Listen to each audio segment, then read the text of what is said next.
godhii martuu faffacaasii dhangalaasii fash godhii martuu faffacaasii.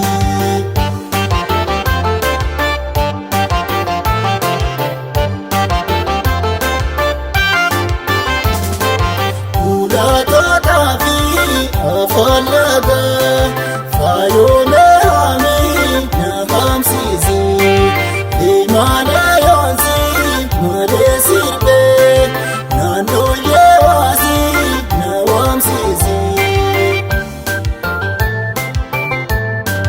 deemaanee harmaan hin gatteemaa yaaboontuu dhoonnaa du'a maayisii burjaalee oroor dhiifee deemaa faayomee harkaa rannaa baayisii.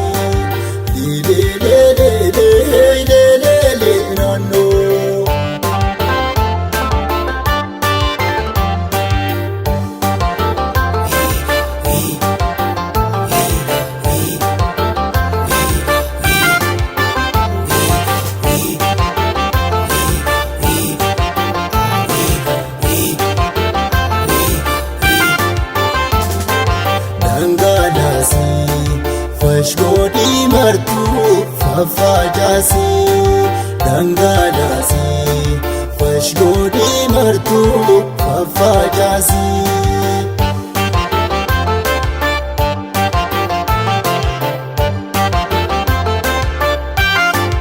Kulatoo bishaan birbirtiidha yaaboontuu dhugaatiin firtiidha deemaanee qal'oo kakalamaa sirbii tammuutiin hindirtiidha.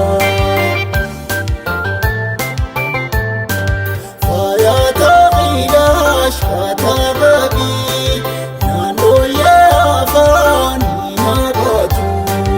Kulatoo mammaa ramii sirbii naannoo yee aadaa hin haanaatu.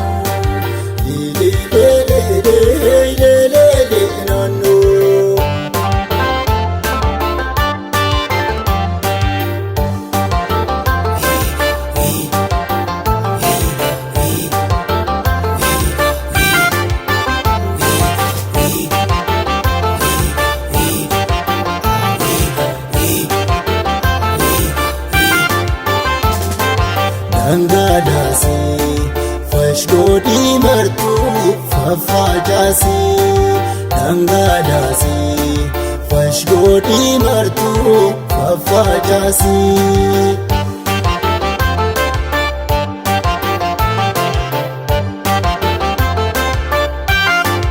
Kulatoo diitiin tuutannaa baa naannoo yeeleenyaa keessaa aadaa deemaanee hafeetii sooreessaa sirbaachuu qoomaa meetii yaadaa.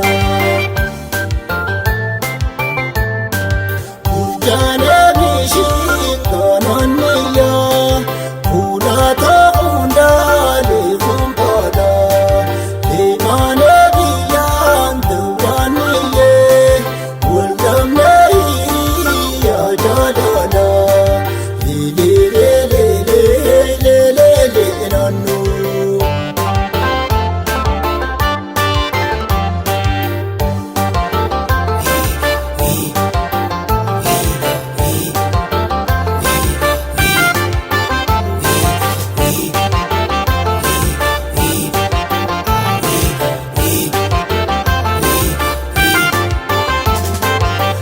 Dhangalaasii fash godhii martuu faffacaasii dhangalaasii fash godhii martuu faffacaasii.